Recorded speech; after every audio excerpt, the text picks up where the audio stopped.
Stock market లో invest చేసి మీ డబ్బులు డబుల్ చేసుకోవాలనుకుంటున్నారా? సుందరరామిరెడ్డి గారి లైవ్ సెమినార్ కి అటెండ్ అవ్వండి.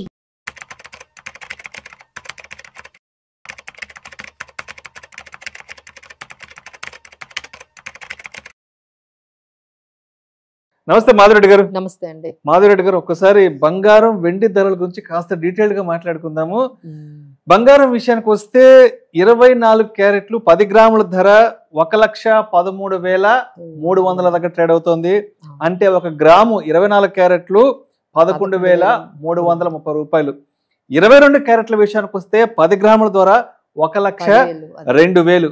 అంటే 22 క్యారెట్లు 1 గ్రాము ధర 10,200, ఇంక్లూడింగ్ 3% జిఎస్టీ కలిపి మనం మాట్లాడుకుంటున్నది రిటైల్ మార్కెట్ గురించి. సిల్వర్ విషయానికి వస్తే 1 గ్రాము ద్వారా 135 రూపాయల 20 పైసలు, అంటే 1,32,200 రూపాయలు కేజీ సిల్వర్. ఏంటి బంగారం ధరలు ఇంతలా పెరిగిపోతున్నాయి? ఆల్మోస్ట్ ఈ ఒక్క సంవత్సరంలోనే ఈ 7-8 months కి ఆల్మోస్ట్ ఒక 40% వరకు బంగారం ధరలు విపరీతంగా పెరగడం జరిగింది.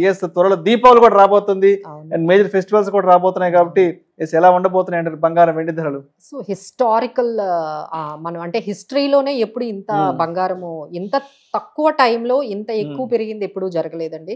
సో హిస్టారికల్ డేటా తీసుకున్న this is the all time records అని చెప్పొచ్చు ఫర్ గోల్డ్. సో ఇప్పుడు అందరూ కూడా అప్పట్లో గ్రాము 8,000-7,000 కొనుక్కునే వాళ్ళు ఇప్పుడు ఒకసారి వెళ్ళి ఒక్క సంవత్సరంలోనే వెళ్తే షాప్ కి మనకి అంత తేడా కనిపిస్తుందండి. 50% అండి, 50% మనకి గోల్డ్ అనేది పెరిగింది. అలానే సిల్వర్ అయితే ఇంకా అంతకు మించి అన్నట్టుగా సిల్వర్ కూడా ఒకప్పుడు 80 రూపాయలు గ్రాము, 70 రూపాయలు అంటే ఎవరికైనా ఏదైనా గిఫ్ట్ ఇవ్వాలన్నా సిల్వర్ ఇచ్చేవాళ్ళు. 3,000కి మంచిగా ఐటమ్ వచ్చేది. అదంతా కూడా ఇప్పుడు అదంతా హిస్టరీ లాగా కనిపిస్తుంది. ఇప్పుడు అది కూడా 130 రూపాయలు పర్ గ్రామ్ అంటే ఇంకా ఏ ఐటమ్ కూడా కొనేటట్టుగా కనిపించట్లేదు. సో ఇప్పుడు అందరు క్వశ్చన్ ఏంటంటే ఏంటిది ఇంకా పైకే వెళ్ళిపోతుందా, ఇంకా ఏమైనా కొంచెం ఆగుతుందా అనేది క్వశ్చన్ వస్తుందండి. సో ఫస్ట్ అసలు ఎందుకు పెరిగిపోతుంది ఇంత గోల్డ్ అనేది మనం చూసుకున్నట్లయితే దేర్ కపుల్ ఆఫ్ న్యూస్ అనేది చెప్పొచ్చండి. ఒకటి ఏంటంటే మనం ఏం చేస్తామంటే ఇది ఇంటర్నేషనల్ ప్రైజెస్ మీద ఔన్స్ వాళ్ళు ఏం చేస్తారంటే ఔన్స్ డాలర్స్లోని మనకి ఇంటర్నేషనల్ మార్కెట్స్లో 3,600 ఇట్లా డాలర్స్లోని ఇంత ఔన్స్ అని ఉంటుంది. అది మనం ఇండియన్ మార్కెట్లో కన్వర్ట్ చేసుకునేటప్పుడు రూపీస్లో మన డాలర్ అనేది స్ట్రెంథనింగ్ అయిపోయి రూపీ క్షీణించేస్తుంది. ఇప్పుడు మనం ఏం చేస్తాం 3,600 × 80 వేసుకునేది ఇప్పుడు 3,688 వేయాలి.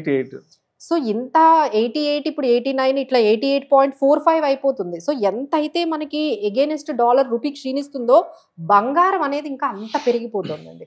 సో ఇది ఒక రీజన్ అయితే ఇంటర్నేషనల్ మార్కెట్లో ఇక్కడ ఉన్న అనిశ్చితి అంటే పెద్ద ఎకానమీస్ అయిన యుఎస్లో చాలా అనిశ్చితి అంటే ఓవర్ డెట్ అయిపోవడము, అక్కడ అన్ఎంప్లాయ్మెంట్ కొంచెం పెరగడము, ఈ ట్రంప్ ఈ టారిఫ్స్ విధానాల వల్ల ఒకవైపు అన్సర్టనిటీ పెరగడము, ఇదంతా కూడా ఈ గోల్డ్ మీద సేఫ్టీ హెవెన్ లాగా వచ్చేస్తుందండి. సో డాలర్ డీ డాలరైజేషన్ అనేది స్టార్ట్ అయింది. సో ఈ డాలర్ చూస్తే ఎట్లా ఉంటుంది, ఇక్కడ నుంచి మనము గోల్డ్కి వెళ్ళి ఇన్వెస్ట్ చేసుకుంటే బాగుంటుంది. ఒకవైపు సెంట్రల్ బ్యాంక్స్ అన్ని కూడా ఇక్కడే ఇన్వెస్ట్ చేస్తున్నాయి.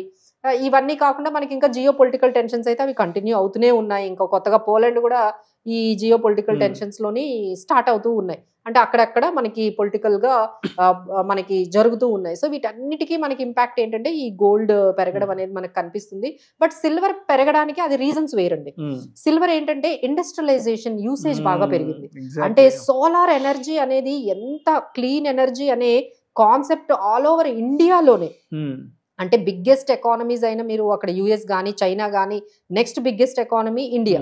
సో ఇక్కడ కూడా మీరు చూసుకుంటే సోలార్ మనకి యూసేజ్ అనేది ఇప్పుడు ఇంటింటికి కూడా మీరు ఇప్పుడు సోలార్ చూస్తారు. అప్పట్లో ఏదో కమర్షియల్ గా కొన్ని ప్లేసెస్ లో సోలార్ కాన్సెప్ట్ అనేది ఇప్పుడు మీరు ప్రతి ఇంట్లో కూడా ప్రతి దీంట్లో అంటే మీరు ఏ గేటెడ్ కమ్యూనిటీ చూసినా ఇప్పుడు మా గేటెడ్ కమ్యూనిటీ అవ్వండి, ఇప్పుడు కొత్తగా వచ్చే ప్రతి గేటెడ్ కమ్యూనిటీలో కూడా సోలార్ అనేది చాలా పెట్టేసుకుంటున్నారు.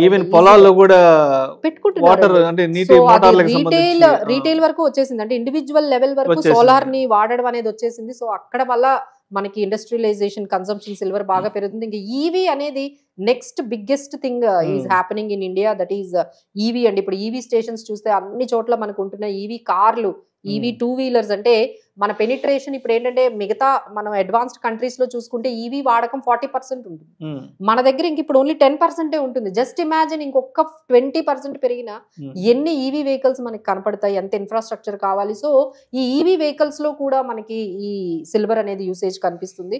సో ఈ విధంగా ఈ ఇండస్ట్రియల్ యూసేజ్ తో మనకి ఈ రెన్యూబుల్ ఎనర్జీ కానీ, కెమికల్స్, తర్వాత EVs, these are all next biggest happenings in India అండి. సో దానికి సంబంధించి మనకి సిల్వర్ కూడా ఈ విధంగా పెరుగుతుంది. సో కొన్ని మనం చూసుకున్నట్లయితే గోల్డ్ కు మించి సిల్వర్ పెరుగుతుంది. అవును. సో ఎవరైనా ఇన్వెస్ట్ చేసుకోవాలంటే మేడం అందరూ అడుగుతూ ఉంటారు, కొన్ని రోజులు ఆగమంటారా, కొంచెం తగ్గుతుందా, అప్పుడు ఇన్వెస్ట్ చేసుకుందామా, గోల్డ్ చూస్తే ఇంత పెరిగింది, సిల్వర్ చూస్తే ఏమైనా తగ్గే అవకాశాలు ఉన్నాయా అంటే ప్రతి కొంచెం తగ్గినా మీరు అలా పెరుగుతుంది తగ్గుతుంది అనేది మనం చూసుకుంటే మనం దాన్ని కొనలేవండి. First of all we can't buy. అంటే వెళ్ళి మనకెంత అయితే అంత, అంటే మంత్ లో ఏదో ఒకటి గోల్డ్ గానీ సిల్వర్ గానీ మీకు ఈటీఎఫ్స్ రూపంలోనే కొనగలవండి. ఎందుకంటే ఇప్పుడు 10,000 పెట్టి గ్రాములు ఎక్కడ కొనగలవండి, ఇట్స్ వెరీ ఇంపాసిబుల్. సో అలా కాకుండా మన గోల్డ్ ఈటీఎఫ్స్ ద్వారా మీరు 1,000 రూపాయలైనా పెట్టొచ్చు, 3,000 పెట్టొచ్చు, 5,000 పెట్టొచ్చు కదండి. అంత ఈజీ అయిపోయినప్పుడు ఎవ్రీ మంత్ మనం ఎందుకు 1,000 రూపాయలు గోల్డ్ పెట్టకూడదు? అలానే మనం సిల్వర్ మీద కూడా ఒక 1,000 రూపాయలు ఎందుకు పెట్టకూడదు? మీరు ఒక ఎస్ఐపి 20,000 చేస్తున్నారంటే ఓన్లీ గోల్డ్ అండ్ సిల్వర్ కి 3,000 పెట్టండి, లేదా 5,000 పెట్టండి. అట్లీస్ట్ 10% మీరు ఖచ్చితంగా ఈ గోల్డ్ అండ్ సిల్వర్ లో పెట్టండి. మీరు అందరూ కూడా ఈ ప్రైజులను చూసి ఆశ్చర్యపోకండి. దీస్ ఆర్ ఆల్ అంటే ఒకేసారి ఇన్వెస్ట్ చేయకుండా ఎవ్రీ మంత్ మీరు ఒక హ్యాబిట్ లాగా, మనం ఎవ్రీ మంత్ ఎస్ఐపీస్ ఎలా చేస్తామండి, సో అట్లనే ఎవ్రీ మంత్ 2-3,000 మీరు ఈ గోల్డ్ అండ్ సిల్వర్ ఈటీఎఫ్స్ అయితే చాలా మార్కెట్ లో ఇప్పుడు చాలా companies AMCs gold and silver ETFs తో వచ్చాయి. So there are every big AMC is in gold and gold ETFs. మీరు ఎస్బీఐ తీసుకోండి, లేకపోతే ఐసిఐసిఐ తీసుకోండి, Kotak, HDFC, every one is in gold ETFs లో మనకి అవైలబుల్ గా ఉన్నాయి. సిల్వర్ ఈటీఎఫ్స్ కూడా నిపాన్ సిల్వర్ ఈటీఎఫ్స్ ఉన్నాయి. అలానే ఇప్పుడు గోల్డ్ అండ్ సిల్వర్ కాంబినేషన్ కూడా వచ్చేసిందండి. అంటే చాలా మందికి ఏంటంటే కన్ఫ్యూజన్, గోల్డ్ కొనాలా సిల్వర్ కొనాలా, అసలు రెండు కొనే మనకి ఫండ్ మేనేజర్స్ వచ్చేసారు. అలాంటి ఎడల్వైజ్ మోతిలాల్ ఓస్వాల్ వాళ్ళు కూడా గోల్డ్ అండ్ సిల్వర్ ఈటీఎఫ్స్ తీసుకొచ్చేసారు. చాలా మంచి కమోడిటీస్ లో మనం ఉండాలి అనుకుంటే ఈ ఆప్షన్స్ అనేవి బెటర్ అండి. సో ఇప్పుడు అదే విధంగా దీపావళి ఇంకొక నెల రోజుల్లో ఉంది కాబట్టి సిల్వర్ సిచ్యువేషన్ ఎలా ఉందంటే రోజుకు ₹1 లెక్క పెరుగుతుందండి. లాస్ట్ వీక్ మనం మాట్లాడినప్పుడు చాలా ఆల్మోస్ట్ 129 ఎంత ఉండింది, ఇవాళ చూస్తే ఏమో 135కి వచ్చేసింది. రోజుకు ₹1 లెక్కన పెరిగే అవకాశం ఉంది కాబట్టి, అండ్ దీపావళి అప్పటికి ఒక 150 రూపాయలు వచ్చే అవకాశం ఉంది. గ్రాము 150,000 కేజీ 150,000 అయినా మనం దీపావళికి ఆశ్చర్యపోక్కర్లేదండి. ఎందుకంటే సిచ్యువేషన్స్ అలా ఫేవరబుల్ గా చూపిస్తున్నాయి. ఒకవైపు ఈ సెప్టెంబర్ 17th ఏంటంటే ఫెడ్ ఇంట్రెస్ట్ రేట్ కట్ అంటున్నారు. సో అది ఎంత ఎక్కువ కట్ చేస్తే గోల్డ్ అంత పెరుగుతుంది. సో అగైన్ ఆ రోజు మీరు గమనించండి, ఈ సెప్టెంబర్ 17th వాళ్ళు కానీ 25 బేసిస్ పాయింట్స్ కట్ చేస్తారా, 50 బేసిస్ పాయింట్స్ కట్ చేస్తారా? సో 50 బేసిస్ పాయింట్స్ కానీ కట్ చేసినట్లయితే అగైన్ గోల్డ్ విల్, ఎందుకంటే ఇంట్రెస్ట్ రేట్స్ కి గోల్డ్ కి ఆపోజిట్ డైరెక్షన్ వెళ్తుందండి. ఇంట్రెస్ట్ రేట్స్ పడుతూ ఉంటే గోల్డ్ అనేది పెరుగుతూ ఉంటుంది. ఎందుకంటే అక్కడ ఇంట్రెస్ట్ రేట్స్ తగ్గాయి కాబట్టి అక్కడున్న ఇన్వెస్ట్మెంట్స్ అన్ని కూడా మళ్ళీ గోల్డ్ వైపు వచ్చేస్తాయి.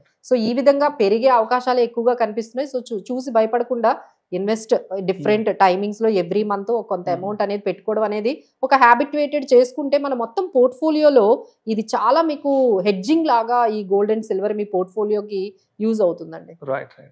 Thank you so much Madhavi Reddy గారు. వచ్చే దీపావళి నాటికి బంగారం వెండి ధరలు ఎలా ఉండబోతున్నాయి, ఏంటి కొనాలా వద్దా అనుకున్న వాళ్ళ యొక్క ఆలోచన ధోరణి ఎలా ఉండాలి అనే దాని గురించి చాలా చక్కగా మీ ఆన్సర్స్ తెలియజేస్తారు. Thank you so much madam.